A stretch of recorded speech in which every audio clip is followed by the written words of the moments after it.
estime qu'on a un parc disponible à chaque rentrée d'environ 6 000 logements. Pour 6 000 logements, à ton avis, combien reçoit-on de demandes de logement? J'imagine que c'est bien plus de 6 000 demandes. On en reçoit 120 000. Waouh! 120 000 demandes pour 6 000 logements disponibles. Tout type confondu, que ce soit pas des étudiants français déjà, des étudiants étrangers. Étudiants français, étudiants étrangers. Est-ce qu'il y a encore des logements disponibles? Alors, oui, je vous rassure, Ok. il y a encore des logements disponibles chez Fac Habitat et Logifac. La règle d'or, c'est qu'il ne faut jamais envoyer d'argent avant la signature d'un bail par toutes les parties. Même si on vous demande un dépôt de garantie, même si on vous dit on va vous envoyer une liste de logements à louer, versez-nous 50 €, on n'envoie jamais d'argent, c'est totalement illégal. Donc ça, c'est la règle d'or. Bienvenue à un nouvel épisode du podcast Osta Réussite, le podcast dédié aux étudiants en mobilité. Bonjour Stéphane. Bonjour Gatien. Très ravi de t'avoir aujourd'hui. Merci de m'avoir invité, je suis ravi de pouvoir répondre à tes questions. Voilà. Du coup, avant de te laisser te présenter, on a l'habitude de commencer par une question franche qui nécessite juste que tu apportes une réponse claire sur le sujet. Pourquoi est-ce si difficile pour un étudiant étranger de facilement obtenir un logement étudiant en France? On se pose parfois la question, des étudiants postulent, mais ils reçoivent toujours des rejets de la part des bailleurs. Qu'est-ce qui justifie ces difficultés? Est-ce le fait parfois qu'ils ne sont pas encore sur le territoire français? Est-ce le fait que ces bailleurs, qu'ils soient privés ou bien que ce soit des résidences, ne sont pas sûrs que cet étudiant va facilement pouvoir payer ses mensualités de loyer? Qu'est-ce qui justifie cette difficulté à l'endroit des étudiants étrangers de facilement trouver un logement étudiant? Alors effectivement, tu entres dans le vif du sujet. Alors, pour te répondre, déjà, il faut quand même bien avoir conscience que c'est difficile pour tout à chacun de trouver un logement en France aujourd'hui. On traverse une crise du logement. Et finalement, qu'on soit étudiant, qu'on soit chômeur, qu'on soit salarié ou retraité, on éprouve les plus grandes difficultés à se loger aujourd'hui. Si on revient maintenant sur les étudiants, il faut savoir qu'un rapport sénatorial de 2021 estimait qu'il manquait environ 250 000 logements étudiants en France. Donc au final, que l'on soit étudiant français ou étudiant étranger, on va se confronter à une difficulté réelle. Il faut savoir que donc, la SMERA et le groupe dans son ensemble, SMERA, Logifac, Fac Habitat, gère environ 18 000 logements, plus de 150 résidences, ce qui ne veut pas dire que chaque année, on remet sur le marché 18 000 logements en location. Ouais. Donc, il y a des étudiants qui gardent leur logement pour plusieurs années. En gros, il faut savoir qu'on estime qu'on a un parc disponible à chaque rentrée d'environ 6 000 logements. Ah ouais. Pour 6 000 logements, à ton avis, combien reçoit-on de demandes de logement? Ouais, j'imagine que c'est bien plus de 6 000 demandes. Ouais, on en reçoit 120 000 par an. Waouh! 120 000 demandes pour 6 000 logements disponibles. Tout type confondu, que ce soit pas des étudiants français déjà, des étudiants étrangers. Étudiants français, étudiants étrangers. Donc déjà, tu vois le manque et le fait que le marché est très tendu. Okay. L'offre, voilà. Donc finalement, la difficulté, elle concerne aussi bien l'étudiant français que l'étudiant international. D'accord. Et après, si on se concentre effectivement, si on resserre sur l'étudiant international, la difficulté, elle vient du fait aussi qu'il doit effectuer ses recherches à distance et qu'il doit effectivement éviter un certain nombre de pièges. D'accord. Merci pour ta réponse. On va creuser davantage sur le sujet. Bien sûr. Voilà, au fil du podcast. Alors, on va te laisser te présenter, Stéphane. Oui, donc, alors, moi, donc, je suis Stéphane Puja. Je suis actuellement donc, directeur délégué de la SMERA.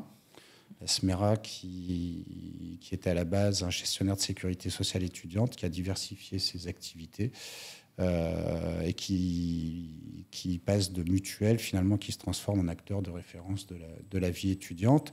Puisque dans notre groupe, on a différents acteurs, et notamment 2 acteurs logements que sont Logifac et Fac Habitat. Ouais. Et j'ai une autre casquette, donc, qui est la direction commerciale B2B, des activités B2B du groupe sur les marques SMERA, Logifac, Fac Habitat. D'accord. On va vraiment aller direct, focus sur toutes tes activités en ce qui concerne le logement étudiant, notamment avec Logifac et Fac Habitat. Alors, quotidiennement, à quoi ressemble ton quotidien globalement sur toute cette sphère liée au logement? Sur la sphère logement, et en fait globale, au final, moi, au quotidien, ma première responsabilité, finalement, c'est de faire vivre la raison d'être du groupe, qui est d'accompagner et de favoriser la réussite étudiante. Ouais. Pourquoi ? Parce qu'on sait qu'étudier dans des conditions de vie appropriées, sécurisantes, épanouissantes, ça représente un gage de réussite pour les étudiants. Donc en fait, c'est pour ça qu'au quotidien, on gère finalement un environnement 360 degrés de la vie étudiante et on répond aux besoins des étudiants, donc aussi bien sur la protection sociale des étudiants que sur la prévention et la promotion de la santé. Mais aussi sur leur assurance de la vie quotidienne. Ça peut être des assurances de responsabilité civile, d'individuel accident ou d'habitation. On a effectivement des réponses aussi auprès des lycéens et de leurs parents sur l'accompagnement à l'entrée dans la vie étudiante. On a une activité sur finalement les conditions de vie, l'amélioration des conditions de vie et d'études des étudiants à travers notre fondation SMERA. Ouais. Et son concours L'Agitateur. On accompagne également le monde associatif étudiant et bien évidemment, on a une activité logement à travers nos deux marques de logement que sont Logifac et Fac Habitat. Oui, tout est réuni pour en fait, on va venir gérer un environnement global vraiment en résonance finalement avec notre vision 360 de l'activité étudiante et notre raison d'être aujourd'hui qui les accompagne. Et lorsqu'on parle de Logifac et Fac Habitat, quels sont les types de logements aujourd'hui que vous mettez à disposition? Alors, on a organisé effectivement notre activité logement aujourd'hui à travers deux marques. L'une qui s'appelle Fac Habitat et qui est dédiée au logement conventionné. D'accord. Donc, ce qu'on appelle le logement conventionné, en fait, ce sont des résidences avec lesquelles nous avons signé une convention avec l'État qui impose finalement des conditions pour louer le logement et notamment le plafond des loyers. D'accord. Et puis, on a une marque qui s'appelle Logifac, du coup, et qui est dans le secteur dit libre. Et là, en fait, on est plus sur des résidences de services. D'accord. Voilà. Donc aujourd'hui, Fac Habitat et Logifac gèrent des résidences étudiantes au plus proche des campus. On propose en majorité des T1, donc qui sont équipés et meublés. Donc généralement, vous avez un coin cuisine, des sanitaires, une salle de bain privative et une grande pièce de vie, donc qui est meublée avec un lit, avec un bureau. On est sur des logements généralement au minimum de 16 mètres carrés. Et ça peut aller jusqu'à 22, 23 mètres carrés suivant les résidences et les villes. Et on a aussi dans certaines résidences, des T2, des T3 qui sont ouverts à la colocation. D'accord. Et au vu de ce gros parc logement que vous détenez aujourd'hui, vous êtes implanté dans combien de villes, globalement, sur la France ? On est implanté dans toutes les villes universitaires, que ça aille du nord au sud et de l'est à l'ouest. D'accord. Vraiment. Et aujourd'hui, pour un étudiant étranger qui est actuellement à la recherche d'un logement et qui, en suivant ce podcast, se dit, vu que je n'ai pas encore trouvé mon logement, ce sera intéressant que je puisse effectivement me dire comment faire pour postuler si je souhaite avoir un logement, soit directement vers votre marque Logifac ou bien auprès de Fac Habitat. Alors, quelles sont les grandes étapes? Alors, aujourd'hui, il y a deux solutions. Soit l'étudiant est autonome dans sa recherche, il peut aller postuler directement sur les sites internet de Logifac et Fac Habitat. Directement sur le site. Il dépose son dossier, instantanément, il a un accusé de réception de sa demande, et quelques jours plus tard, il reçoit la réponse à sa demande de location en fonction, en fait, de la disponibilité dans nos résidences. Mais certainement aussi en fonction de la qualité de son dossier. Alors, oui et non. Alors, en fait, on n'a pas de différence de traitement aujourd'hui en tout cas chez Logifac et Fac Habitat, entre un étudiant français et un étudiant international. D'accord. Donc, pour déposer effectivement son dossier, il y a un certain nombre de pièces justificatives à poser. On pourra revenir sur ce sujet. Nous, on ne fait pas de différence de traitement, en fait. C'est premier arrivé, premier servi. Pardon ? Premier arrivé, premier servi. Oui, en fait, dans les résidences Logifac, un peu, c'est ça, effectivement. Et puis, dans les résidences Fac Habitat, qui sont conventionnées, vous êtes soumis à des critères pour pouvoir postuler à une demande de logement, donc des critères, des plafonds de ressources et des conditions particulières sur l'étude du dossier du candidat. D'accord. Donc, sur cet aspect lié à Fac Habitat, qui sont des logements conventionnés, concrètement, c'est quoi ces critères ? C'est des critères liés aux ressources avec des plafonds imposés par l'État. Et en fait, si vous déplacez ces ressources, vous n'êtes pas éligible à ces résidences, donc qui accompagnent plutôt les publics un peu plus précaires. Quand on parle de plafond de revenus, on est bien d'accord que sur le sujet, lorsqu'on va parler d'un étudiant, le plafond de revenus, c'est lié au garant et pas forcément à l'étudiant, vu que l'étudiant, lui, il a bloqué une certaine somme, 7 380 € sur l'année, et chaque mois, il reçoit 615 € pour subvenir à ses besoins. Alors, quand on va parler donc de garantie, quels sont les types de garanties donc finalement attendus par rapport pour vos logements qui sont liés à Fac Habitat, qui sont des logements conventionnés? Oui, alors c'est effectivement, tu as raison. Et là, tu parlais donc de la VI mise en place par Studéi. Donc effectivement, il y a un certain nombre de garanties qui sont demandées. En fait, un bailleur, quel que soit le bailleur aujourd'hui, il souhaite se prémunir contre certains risques. Le risque de loyer impayé ou de charges impayées, ou le risque de dégradation du logement par le locataire. Donc effectivement, il y a un certain nombre de conditions à remplir pour être garant. L'étudiant international ou l'étudiant français, en fait, il a le choix de faire appel soit à un garant physique dans son entourage proche, soit à un garant moral. Ce garant moral, il peut être étatique comme Visal, ou il peut être privé comme Studéi, par exemple, dans le cadre des stations de virement irrévocable que vous mettez en place. Oui, effectivement, parce qu'on connaît bien la galère parfois pour des étudiants étrangers, notamment plusieurs n'ont pas de famille proche en France, parce que même si le garant doit être physique, il faut bien souligner que ce garant doit être en France, résider en France et générer des revenus en France. Donc pour beaucoup, ils n'ont pas de garant sur place en France, et Studéi aujourd'hui propose une alternative de garantie qui stipule le fait que pour tout étudiant ayant bénéficié d'un accompagnement Studéi dans le cadre du blocage de ses fonds 7 380 € et détenant une AV Studéi se porte garant moral gratuitement pour l'étudiant auprès du bailleur pour faciliter l'obtention de son logement étudiant. Alors, et quels sont les critères pour obtenir un logement chez Fac Habitat, du coup? Vu que là, pour Fac Habitat, ce n'est pas des logements conventionnés. Si, c'est des logements conventionnés. Ouais. C'est Logifac. Pour Logifac, voilà. Les critères pour Logifac. Pour Logifac, en fait, les critères, c'est du secteur libre. Donc, il n'y a pas de conditions de ressources, il n'y a pas de plafond de ressources imposé. Les critères sont les mêmes. On cherche simplement à se prémunir d'un loyer impayé ou d'une dégradation du logement. Mais comme ça se fait de partout, en tout cas sur cette protection, on appelle ça le dépôt de garantie, mais il est tout le temps demandé, qu'on soit dans une résidence universitaire, dans une résidence étudiante, chez un bailleur particulier. Donc on s'assure simplement qu'on va se prémunir. Ce dépôt de garantie, en fait, généralement, il faut savoir que pour une location non meublée, il est plafonné à 1 mois. Pour une location meublée, il est plafonné à 2 mois. OK. Et concrètement, quels sont les documents dont tu auras besoin que l'étudiant puisse fournir? Alors, en fait, en France, donc un propriétaire ou un bailleur, il peut demander, concernant le locataire, donc un justificatif d'identité en cours de validité, bien évidemment. Il demande aussi un justificatif de domicile. Il peut demander un ou plusieurs justificatifs de situation professionnelle.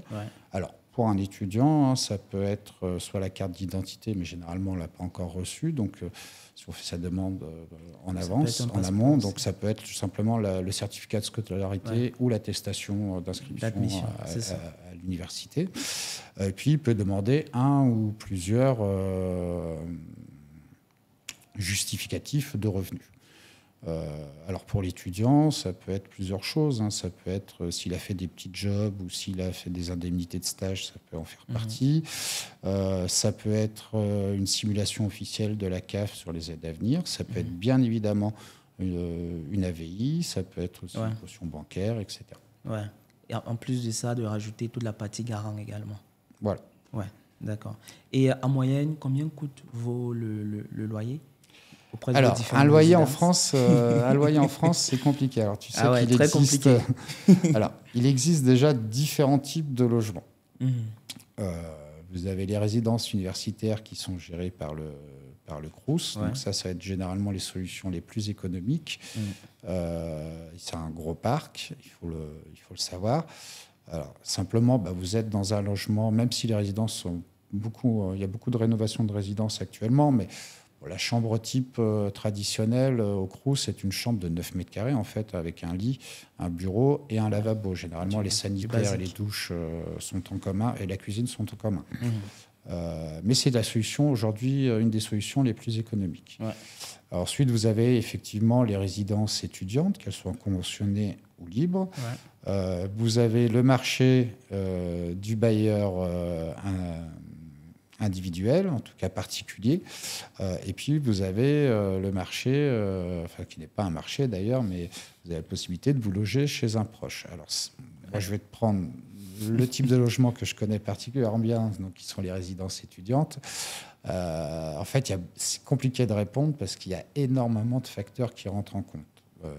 La ville, le quartier, le type de logement, les transports, la vie de quartier, la proximité du campus ou non, enfin bref.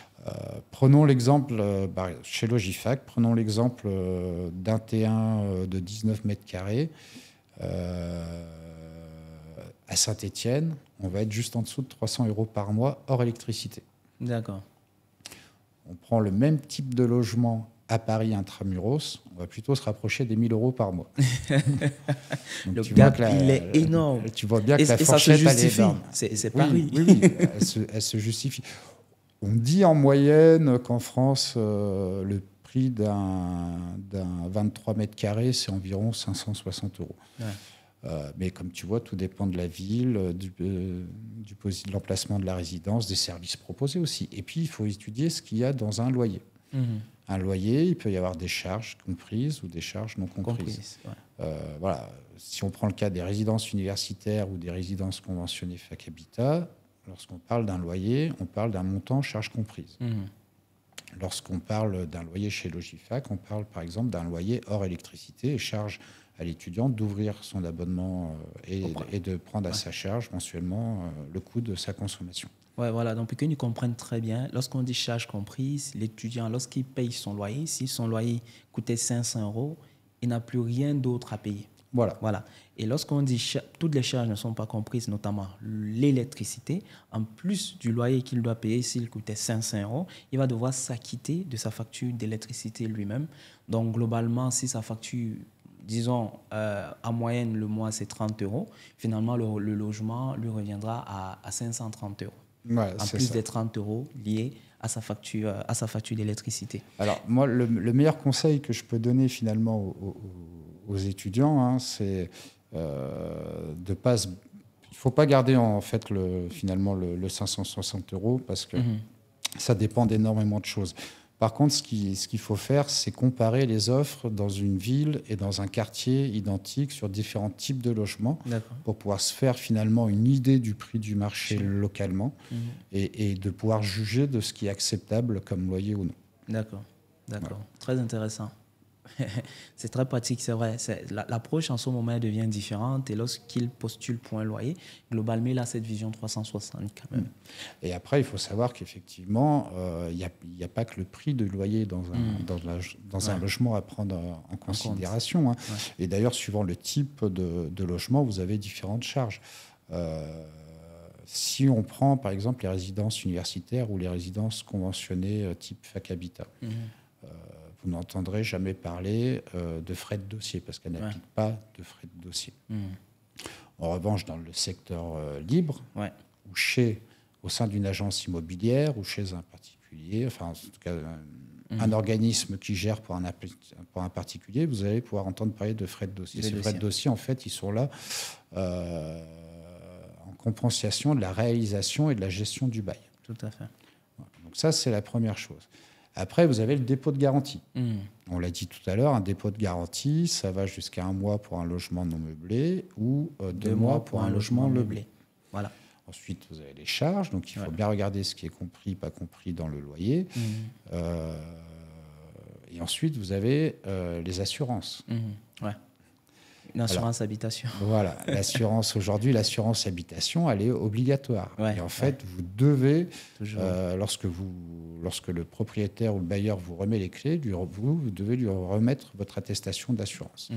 Alors, les assurances, c'est aussi un marché un peu particulier parce que vous allez trouver de tous les prix. Ce qu'il faut regarder, en fait, c'est les garanties et les niveaux de capitaux dans les garanties. On n'assure pas un logement étudiant comme on assure un T4 pour un couple avec enfants. Tout à fait. Voilà. Donc nous, à la SMERA, on a une offre effectivement d'assurance habitation qui est dédiée aux étudiants et qui va prendre en compte cette spécificité du public étudiant. Donc ce qui va faire qu'elle va être beaucoup plus abordable que les assurances habitation généralistes. Et au sein des résidences Logifac, finalement, et Fac Habitat, on offre la possibilité aux étudiants de souscrire de manière mensuelle, ce qui fait qu'en fait, on va venir lisser le coût de l'assurance tout au long de la durée du bail. On va appeler chaque mois avec le loyer l'assurance habitation. Tout inclus. D'accord. OK. Mais là me vient une question. Moi-même, j'ai été étudiant en France. Pour un étudiant qui, mensuellement, va recevoir 615 € et qui va se dire, OK, lorsqu'on voit la moyenne du coût de loyer, en prenant toutes ces spécificités, on peut la situer autour de 400 €, disons ainsi, une moyenne globale. Voilà. Encore une fois. Ouais. Et pour un étudiant qui est mensuellement à 615 €, si rien que le coût du logement va lui coûter 400 €, il lui reste à peine 215 € pour pouvoir subvenir à ses besoins en France. Ce qui est quand même plus ou moins très limité. Par contre, ce que beaucoup d'entre eux ne savent pas, c'est que dans le choix du logement, il faut également prendre en compte quelles sont les aides dont je peux avoir grâce à ce type de logement. Parce qu'il y a des logements pour lesquels, forcément, qui ne sont pas éligibles à des aides, et il y a des logements éligibles à des aides, notamment lorsqu'on parle d'APL auprès de la CAF. Alors, chez Logifac, Fac Habitat, est-ce que tous vos logements sont éligibles pour avoir accès à des aides? Tous nos logements sont éligibles effectivement aux aides. Ce ne sont pas les mêmes aides selon que l'on soit dans le logement conventionné ou le logement libre. Alors effectivement, dans le logement conventionné, l'aide, c'est l'aide personnalisée au logement. Tout à fait. Voilà, donc vous pouvez la calculer et simuler sur le site de la CAF le montant de votre aide. Et au sein des résidences Logifac, vous êtes éligible à l'aide au logement social. Même chose, qui se fait directement en ligne sur le site de la CAF. Et vous allez voir très rapidement que vous êtes éligible à ces aides-là. Et ensuite, on a la possibilité de les déduire directement du loyer si elles sont versées chez Logifac. Directement. Pour une gestion plus simplifiée. Alors, les conditions sont les mêmes pour les étudiants français que pour les étudiants internationaux du moment où ils ont une carte de séjour en cours de validité. Il n'y a aucun souci là-dessus. Et après, vous avez même d'autres aides si vous êtes en difficulté, notamment pour le dépôt de garantie. Les étudiants internationaux qui sont boursiers de l'État français peuvent prétendre à l'avance Locapass. Ah ouais. À partir du moment où ils sont boursiers État français. Donc l'avance Locapass, qu'est-ce que c'est ? C'est un prêt, c'est une aide en fait au dépôt de garantie. Donc c'est un prêt à taux zéro. D'accord. Qui se monte à 1 200 €. Voilà, qu'il faudra rembourser un peu plus tard. Et vraiment pour les étudiants, et encore une fois, qu'ils soient français ou internationaux et qui sont en grande difficulté, vous pouvez faire appel toujours via la CAF au Fonds de solidarité logement. voilà, qui, après étude de votre dossier, peut vous attribuer soit une subvention, soit un prêt à rembourser effectivement un peu plus tard. D'accord. Voilà, ces aides, notamment, sont également à prendre en considération par ces étudiants, parce que si au final, mon loyer me coûtait 500 €, grâce à une aide, si on simule et que je dois percevoir une aide de 200 €, au final, mon loyer m'a coûté 300 €. Ouais, ce qui est totalement bénéfique. Et ça aussi, c'est l'avantage de la France, avec toutes ces aides parfois qui sont mises à disposition, notamment des étudiants étrangers qui sont tout aussi éligibles, comme tu l'as dit, à toutes ces aides. Alors, venons sur un aspect un peu plus personnel. Là, je souhaiterais globalement avoir ton avis personnel, pas de professionnel, mais personnel. À la fois, tu as été étudiant toi-même, à la fois, tu es parent aujourd'hui, et à la fois, tu échanges quotidiennement avec des étudiants qui font face à des problématiques.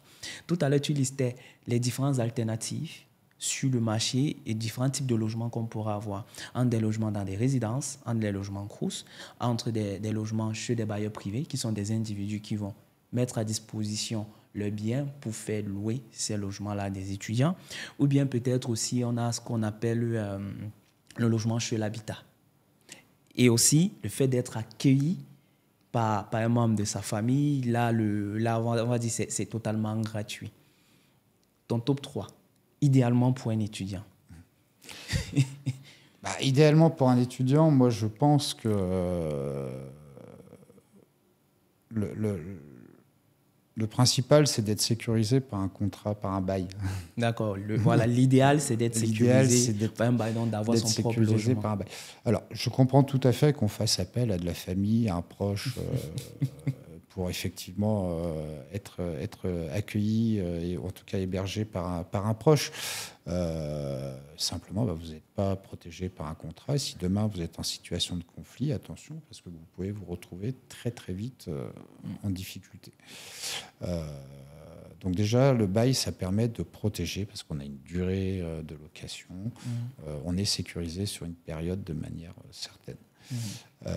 Voilà. Et après, c'est vrai que moi, je trouve que l'intérêt des résidences universitaires type Crous ou des résidences étudiantes type Logifac et Fac Habitat, il y a plusieurs avantages. Déjà, c'est bien, notamment pour un étudiant international qui arrive en France, parce qu'il y a une vie de communauté.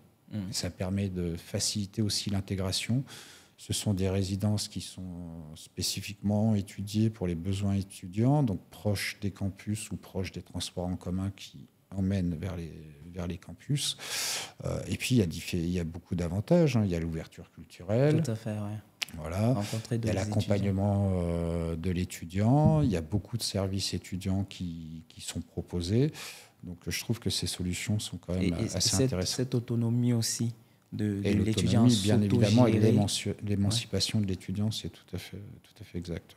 Ouais. Ça, je partage ton point de vue, notamment lorsque je vois pas mal de réalités dont face ces étudiants. Je pense que sécuriser un bail, c'est tout bénéf pour l'étudiant, même si cela nécessite un budget. Globalement, il est compensé au fil du temps, au vu de tous les avantages qu'on peut en tirer lorsqu'on a son propre logement, étudiant en France. Tout à fait. Alors, ça va nous permettre d'aborder également un autre point. Tout à l'heure, en début de tes propos, sur les étapes à effectuer, par exemple pour candidater à un logement sur Fac Habitat, tu as dit l'étudiant va se rendre sur le site internet et candidater pour le logement. Effectivement, pour un étudiant étranger, parfois, la seule alternative qu'ils ont, c'est d'aller sur internet et de procéder eux-mêmes à la recherche de leur logement. Alors, aujourd'hui, lorsqu'on connaît internet, avec toutes les arnaques qu'il peut bien y avoir, c'est vraiment pas facile.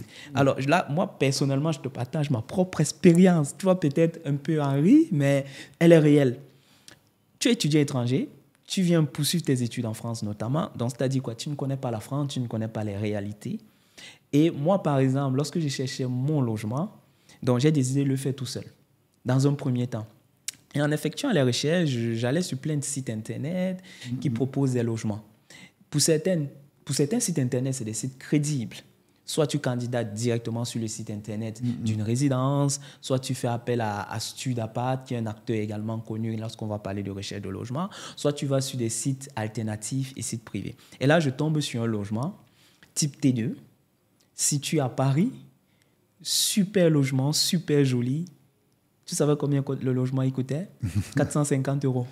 Ouais. Et je vois le logement 450 €, j'ai dit waouh, ce bel appart, 450 €, je suis tout content. Et là, je postule. Et quand je postule le lendemain, je reçois un email d'une personne qui se fait passer pour le bailleur et qui me dit le logement, voilà, le logement il est disponible et tout, mais mon épouse et moi, on vit à Nice. Et le logement, en fait, c'est ma fille qui l'occupait lorsqu'elle était étudiante. Elle vient d'être diplômée, donc du coup, elle va rentrer à Nice. Du coup, nous sommes d'accord pour te louer le logement, mais à condition que, pour ne pas se déplacer de Nice vers Paris, pour te donner le logement une fois que tu seras en France, on souhaiterait qu'en amont, tu puisses mettre à notre disposition quand même une première garantie qui correspond à 1 mois de loyer. Donc là, ils m'ont demandé de payer 1 mois de loyer. Et pour me rassurer, qu'est-ce qu'ils me disent? Si tu as un proche, si tu connais quelqu'un en France, tu lui fais ce qu'on va dire un Western Union, un transfert d'argent à son nom. Tu nous envoies la preuve du transfert d'argent et on t'enverra toute la documentation, contrat et tout ce qu'il faut pour ta demande de visa pour justifier que nous, on t'a loué ce logement.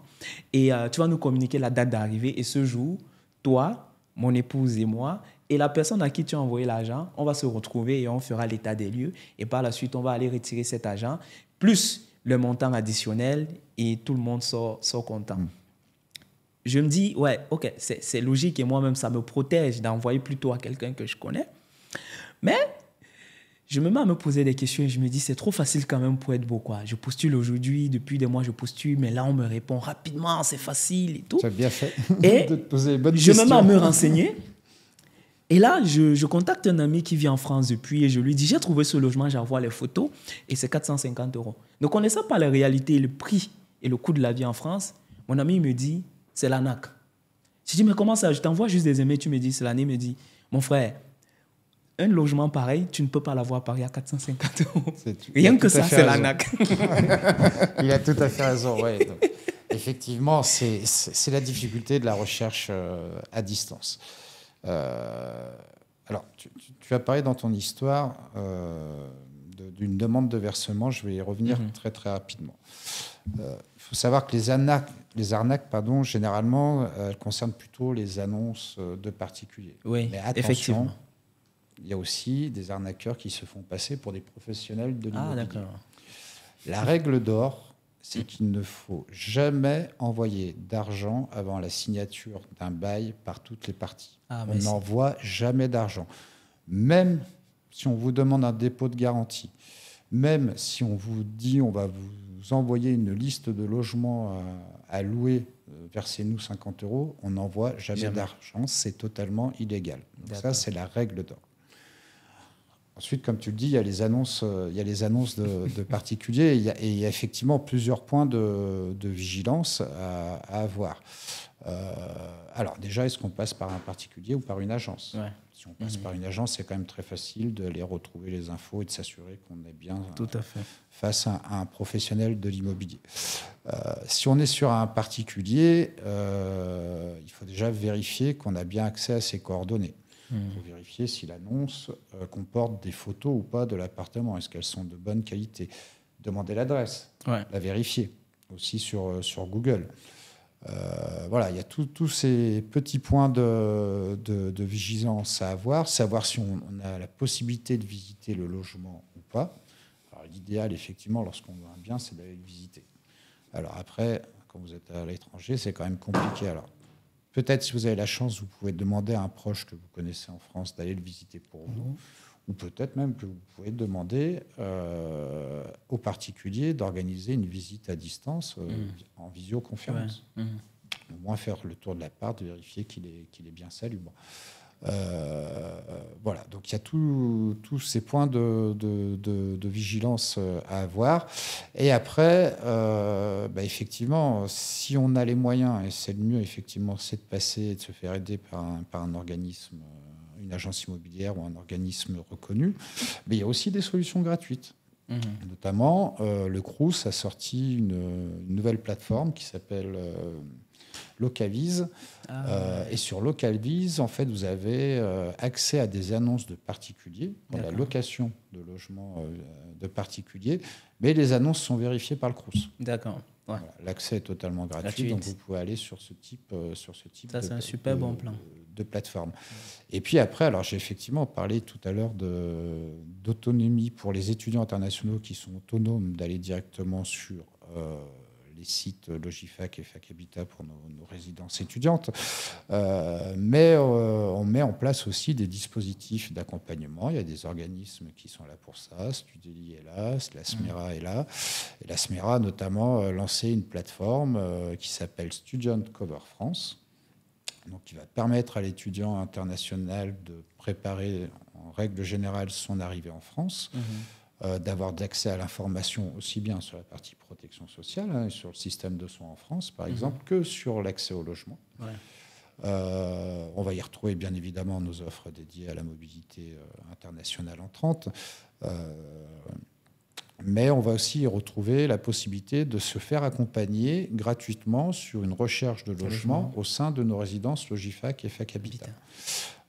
Donc on a ce qu'on appelle un pack housing qui est en ligne, hein, il suffit d'en faire la demande, c'est gratuit, et là vous aurez en face de vous un conseiller, en fait, Student Cover France, qui va vous accompagner dans vos différentes démarches, mais aussi par exemple dans la recherche d'un garant moral, et qui fera le lien pour votre compte avec les équipes en interne Logifac et Fac Habitat. Il faut savoir que pour les étudiants internationaux, on a mis en place quand même une contingence de lot, que ce soit pour les étudiants internationaux qui viennent directement via Student Cover France ou qui viennent de chez nos partenaires comme Studeli. Voilà. On peut les accompagner dans cette recherche. Et encore une fois, c'est une question aussi de disponibilité. Tout à fait. Alors là, de manière très pratique et pragmatique, les étudiants nous écoutent, c'est de se dire à date, est-ce qu'il y a encore des logements disponibles au sein du groupe Fac Habitat et Logifac? Oui, je vous rassure, il y a encore des logements disponibles chez Fac Habitat et Logifac. Ceci dit, attention. Déjà, je l'ai dit tout à l'heure, hein, on a beau avoir plus de 18 000 logements étudiants en France, hein, ce qui fait quand même de nous le premier bailleur privé étudiant. Ah ouais, premier bailleur privé étudiant en France. Voilà. On a beau avoir ces 18 000 logements, ils ne sont pas tous à la location parce que les étudiants ne les achètent pas forcément d'une année sur l'autre. Tout à fait.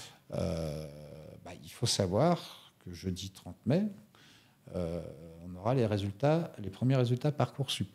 Ouais. Ça veut dire que bon nombre d'étudiants vont connaître leur ville de destination pour l'année prochaine. Et là, vous êtes sûr qu'à partir du 1er juin, les demandes vont commencer à exploser. Ouais. Donc, le premier conseil, c'est de faire rapidement la demande. Ouais, c'est après ce podcast, c'est de candidater. Voilà, c'est candidater, le plus rapidement possible. Soit directement, mais c'est vrai pour tous les acteurs, hein, que ce soit les résidences universitaires, les résidences Logifac et Fac Habitat. C'est vrai pour tout le monde, il faut anticiper au maximum sa demande de logement. Alors, j'ai dit que chez Fac Habitat, il n'y avait pas de frais de dossier. Il y en a chez Logifac. Cependant, via l'accompagnement Student Cover France et le pack housing, vous allez bénéficier de conditions particulières et avantageuses sur ces frais de dossier. Et en plus, il y a des conditions suspensives si jamais vous êtes empêché parce que vous n'avez pas validé le diplôme qui était demandé par l'établissement, etc. Oui, effectivement. Donc, c'est-à-dire quoi concrètement? L'étudiant est candidat, son dossier est retenu, il fait le nécessaire, il paye les dépôts de garantie. Mais pas la suite. Après signature du bail. Ouais, voilà, après signature du bail. Voilà. Donc le versement n'est pas fait avant la signature du bail. On ne verse rien avant la signature du bail. Donc après signature du bail, voilà, les différents paiements sont effectués. Moi, on ne le souhaite pas, mais pour toute autre raison, l'étudiant ne peut plus se déplacer et venir en France. En ce moment, c'est quoi les conditions? Est-ce qu'une partie est remboursée? Est-ce que la totalité est remboursée? Ou bien est-ce que rien n'est remboursé dans ces cas de figure? Alors, on a tout qui est remboursé. Alors, chez Logifac, on rembourse en intégralité Ah ouais, le dossier. c'est bien ça. Parce que parfois, on a des... Ouais, ça, je pense que ça fait également... Ça, c'est un argument fort. Pourquoi? Parce qu'il y a parfois même des bailleurs privés qui, lorsque l'étudiant est empêché finalement, il va dire à l'étudiant, impossible de rembourser, peut-être je te rembourse juste un seul mois, tout simplement parce que, bon, c'est aussi compréhensible, hein. J'avais déjà bloqué le logement pour toi et vu que tu ne viens plus le remettre sur le marché, ça ne sera pas évident de trouver rapidement des personnes qui vont le récupérer. Donc, chez Logifac, on rembourse l'intégralité du dépôt de garantie. Si les conditions, si on respecte Ouais. des conditions suspensives, ça fait partie en fait de l'offre de service de Logifac, mais c'est ce qui fait aussi que les personnes anticipent de plus Tout en à plus fait, tout à fait. la demande. Et c'est ça, on demande les de demande logement. d'anticiper, des logements sont disponibles, c'est de candidater directement après avoir écouté ce podcast, d'aller en ligne sur le site de Logifac, Fac Habité, de faire le nécessaire. Mais une fois qu'ils le font, Cover France, voilà, si on a besoin d'un accompagnement. Cover France, voilà. Et une fois qu'ils le font, en moyenne, c'est quoi le délai sur toutes les étapes jusqu'à la signature du bail? En fait, il n'y a pas de délai inscrit.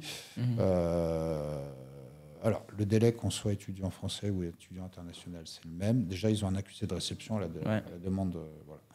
Donc après, ça va, suivant la charge des demandes qui entrantes, bien qu'on se staffe pour... ça va entre 48 heures, 3 jours, 4 jours, mais c'est assez rapide. C'est assez rapide. Oui, c'est assez rapide et réactif. Et là, ils reçoivent un contrat de bail. Est-ce qu'ils reçoivent également une attestation de logement? Alors, une fois que le bail est signé, oui, bien évidemment. Ils reçoivent une attestation de logement. Parce que c'est les documents dont aura besoin l'étudiant, le contrat de bail ou l'attestation d'hébergement pour effectuer sa demande de visa. Et ce qu'il faut noter, c'est que lorsque le consulat parfois émet une réponse négative à l'étudiant, le principal motif, pour la plupart parfois, c'est lié au logement. Donc, du coup, quel conseil pourrais-tu donner à ces étudiants pour louer le bon logement? Question aussi pour eux de mettre toutes les chances de leur côté pour pouvoir facilement obtenir le visa étudiant. Pour moi, comme tu l'as dit déjà, moi je conseille aux étudiants de sécuriser leur propre bail et de louer leur propre logement. Déjà, rien qu'en faisant ça, ils mettent toutes les chances de leur côté. Parce que le consulat, effectivement, aime bien le fait que les étudiants soient autonomes et puis justifier qu'ils ont leur propre bail. Ainsi, ils seront dans de meilleures conditions pour poursuivre les études en France. Gatien, tu as fait la question et la réponse. Tu as fait la question et la réponse. Après, je n'ai pas mes entrées au consulat, hein, je te rassure. Mais en toute logique, effectivement, je pense qu'un bail sécurise la demande. C'est logique. Et après, un bail, peut-être qu'un bail avec une résidence universitaire ou une résidence étudiante, ça sécure davantage, ça rassure davantage que chez un particulier, bien évidemment. Mais aussi, il y a des détails parfois dont beaucoup ne sont pas au courant, qui est le fait, par exemple, pour un étudiant qui va se dire, OK, moi, mon établissement, il est là. Par contre, mon logement, il est à des heures et à des heures de mon école. Et beaucoup ne le savent pas parce que même si tu sécurises ton propre bail, il est fort probable que rien qu'à cause de cela, de la distance entre ton logement et l'école, tu puisses avoir une réponse négative de la part du consulat. Alors effectivement, une arrivée en France, de toute façon, ça se prépare. Ouais. Une arrivée en France, ça se prépare. Et effectivement, le conseil qu'on peut donner, c'est de bien préparer son arrivée en France. C'est de se renseigner effectivement sur sa ville d'études, sur la localisation de son campus, sur les transports en commun, sur l'offre logement étudiant aux environs du campus, sur la vie de quartier, etc. Il faut absolument que les étudiants regardent ça, effectivement, comme tu le dis. Et l'autre conseil qu'on peut donner aussi pour bien préparer sa recherche de logement et son arrivée, c'est d'anticiper au maximum et surtout de bien préparer toutes les pièces justificatives. Tout à fait. Donc que ce soit les siennes, que ce soit celle de ses garants physiques ou que ce soit la demande de garant moral. Il peut la faire dès maintenant et il doit la faire dès maintenant de manière à pouvoir présenter son visa ou son attestation lors de ses recherches de logement. Mais effectivement, il doit se préparer au maximum, bien s'informer, vérifier aussi la fiabilité des sources d'informations qu'il a. Et effectivement, se rapprocher peut-être de l'établissement de destination ou des associations d'accueil des étudiants internationaux pour valider, s'il a un doute en tout cas, pour valider l'emplacement de son logement, etc. Et aussi, s'il le souhaite, bien se faire accompagner. Vous avez des plateformes qui accompagnent ces étudiants sur ces démarches. Et pour ceux qui ne le savent pas, aujourd'hui, comme tu le disais, vous êtes le premier bailleur privé lorsqu'on va parler de logement étudiant en France. Et Studeli aujourd'hui est également le premier acteur lorsqu'on va parler de mobilité étudiante. Studeli, Esmera, Logifac, Fac Habitat sont des partenaires. Et également, nous accompagnons ces étudiants de manière très personnalisée pour les permettre de trouver facilement leur logement étudiant en France en prenant en considération la ville d'études, le budget, parce que le budget aussi parfois dépend de la ville, la distance entre la résidence, donc c'est-à-dire le logement, et l'école, et le partenaire idéal vers qui on va les rediriger. Et je pense que depuis des années qu'on collabore ensemble, Logifac, ça fait partie des résidences qu'on va beaucoup recommander. Si la collaboration perdure, on est effectivement très heureux de notre partenariat. On parlait d'ailleurs tout à l'heure de garant moral, et tu viens de le redire effectivement aussi sur le budget. C'est très important de faire cette démarche-là, puisqu'en fait, sur cette attestation visa, vous allez avoir en fait le montant de loyer pour lequel vous êtes couvert. Tout à fait. Et du coup, ça va vous permettre aussi d'orienter vos recherches de logement. Tout à fait. Et du coup, disons, l'étudiant effectue sa recherche de logement, il trouve son logement, il effectue sa demande de visa, il obtient son visa et il arrive sur place en France. Beaucoup ne le savent pas, mais préalablement, il y a tout un état d'entrée de lieu qu'il faut faire. Ma question est de savoir, à l'arrivée, comment l'accueil est organisé pour ces étudiants-là et comment vous l'accompagnez dans son immersion pour faciliter également son intégration? Alors, pour préparer son arrivée en France finalement et son intégration, l'étudiant il peut être aussi proactif. C'est-à-dire avant son arrivée en France en amont, il peut aussi, moi je les invite toujours à se renseigner sur la vie de leur futur établissement, sur la vie de la résidence, sur la vie de quartier. Pour ça, c'est très simple. Ils peuvent aller sur le site de l'établissement. Il y a toujours une rubrique vie étudiante. Ils vont pouvoir aller voir les associations qui existent au sein de l'établissement, et des associations, il y en a de toutes sortes. Il y a bien évidemment des associations étudiantes de filière, mais aussi de sport, aussi de loisirs, et même parfois des associations d'étudiants du même pays d'origine, ce qui permet de favoriser l'intégration. Dans chaque ville universitaire, vous avez des maisons de l'étudiant qui sont des sources d'information et des réseaux à activer. Vous avez aussi d'autres associations type ESN qui sont des associations étudiantes et d'accueil des étudiants internationaux. Une fois qu'on arrive en France, effectivement, il y a différents événements qui peuvent être organisés soit par l'établissement, soit même par la commune. Alors, bien souvent, dans les gros établissements, vous avez les semaines d'accueil étudiantes, et puis dans ces semaines d'accueil ou un peu en amont, vous avez même des Welcome Days qui sont des événements dédiés aux étudiants internationaux. Les villes peuvent organiser, je sais qu'à Lyon, on organise l'accueil des étudiants, mais qui soient internationaux ou français. C'est l'entrée dans la vie estudiantine qui est fêtée. Et puis, vous avez aussi des événements au sein des résidences. Vous pouvez avoir des pots, je sais que ça se fait un peu de partout. En tout cas, chez nous, ça se fait ailleurs aussi, mais vous avez des pots de bienvenue. En tout cas, tous ces événements-là, ce sont des moments propices à l'ouverture, au partage et au réseau. Et on est dans une période, finalement, j'allais dire assez calme, mais en tout cas qui n'est pas attendue niveau études, et c'est vraiment le moment de s'ouvrir aux autres et effectivement de faire des connaissances et de penser à son intégration. S'ouvrir aux autres de toutes les façons, c'est la meilleure chose à faire pour facilement s'intégrer et ne pas forcément rester dans son coin. On va là vers la fin de notre podcast et je gardais le meilleur pour la fin. Là, je vais te surprendre parce que je vais te faire une demande exclusive en qualité de bon partenaire, mais une demande pas exagérée du tout. Voilà. Pourquoi? Parce que ça nous permet de mesurer derrière quel est l'impact qu'a notre podcast lorsqu'on aborde une problématique assez complexe pour les étudiants, parce que derrière, on vient toujours avec une solution. Et à notre qualité d'acteur majeur de mobilité étudiante, et comme je le disais tantôt, on aide et on facilite également la recherche de logement pour ces étudiants étrangers. Et actuellement, on reçoit beaucoup de demandes. Voilà, donc la demande est la suivante. Est-il possible, après ce podcast, je suis dit,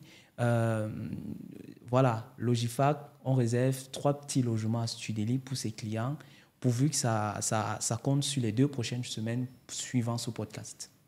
Oh bon, on peut tout à fait, oui. Voilà, donc 3 logements, 3 logements dédiés aux étudiants de Studeli qui sont actuellement à la recherche d'un logement. Tout à fait. Merci beaucoup Stéphane avec grand plaisir. Pour cela. Alors on va essayer de conclure. C'est vrai, tu as dit plein de belles choses. Tu as même donné déjà beaucoup de conseils. Mais c'est l'habitude qu'on a. C'est de te dire de ta propre expérience. Toi-même, quand tu étais étudiant déjà, dis-moi, tu vivais chez les parents ou bien tu as eu ton propre logement? Comment ça s'est passé? Moi, quand j'étais étudiant, alors j'ai fait une partie de mes études sur Annecy, donc j'étais en résidence étudiante. Et puis après, je suis revenu sur Lyon. J'ai fait une année chez papa et maman, et après, je suis parti en colocation avec les copains. D'accord, ouais. C'est vrai, on n'a même pas abordé ce sujet. Effectivement, il y a également les possibilités de colocation. En France, on sait que 70% des étudiants sont amenés à quitter la résidence familiale au moins une fois au cours de leurs études. Ouais. Donc, il y a quand même de la mobilité. Ouais. Et juste pour rebondir sur les études, et puisqu'on parlait des associations avant, moi, j'invite tous les étudiants au maximum en fait, à intégrer la vie étudiante et la vie associative de leur campus, ou hors les murs campus, parce que c'est très formateur. Moi-même, j'ai fait beaucoup d'associatifs étudiants, et c'est ce qui m'a donné aussi le goût aujourd'hui. J'ai été élu représentant et de l'IAE Lyon 3, mais aussi membre du conseil d'administration de la SMERA lorsque j'étais étudiant, et tu vois... Un peu plus de 20 ans plus tard, je suis directeur délégué. Parce que tu es membre du CODI, tu as été membre du conseil d'administration lorsque tu étais... Tout à fait. Jeune. Ah ouais, d'accord, lorsque tu étais étudiant. Voilà. Donc c'est une vieille histoire d'amour. Ah ouais, d'autant plus que la SMERA, le GIFA-FAC Habitat, c'est un énorme groupe qui existe depuis des années. Ça fait combien d'années déjà? Alors, la SMERA, plus de 50 ans. Hein. Voilà, il faut savoir qu'à la base, la SMERA, c'était un gestionnaire de sécurité sociale étudiante qui ensuite a développé ses activités dans le monde de la complémentaire santé, des assurances, du logement, mais très très tôt dans le logement, on était précurseur. Voilà, et puis en fin 2019, c'était la fin du régime obligatoire étudiant, donc la perte de cette délégation de service public pour la SMERA, et c'est là qu'on s'est réinventé avec une nouvelle vision 360. On a renforcé nos activités servicielles auprès des établissements, parce que c'est aussi ça le job aujourd'hui. Alors, le job à la SMERA, il est double finalement. Il est déjà de bien répondre aux demandes et aux besoins des lycéens, des parents et des étudiants au quotidien pour leur permettre d'aller vers l'autonomie, d'aller vers l'émancipation et la réussite. Et puis, ça c'est la casquette un peu, je dirais, directeur délégué de la SMERA. Et puis la casquette directeur commercial, c'est aussi d'aller au sein des établissements, au sein des institutions, au sein des communes, pour faire prendre conscience des enjeux du mieux-vivre étudiant aux établissements, mais surtout des bénéfices à les traiter à la fois pour eux et à la fois pour leurs étudiants, et de valoriser leur engagement en faveur de la réussite des étudiants. Ah, super. Merci Stéphane. Merci beaucoup.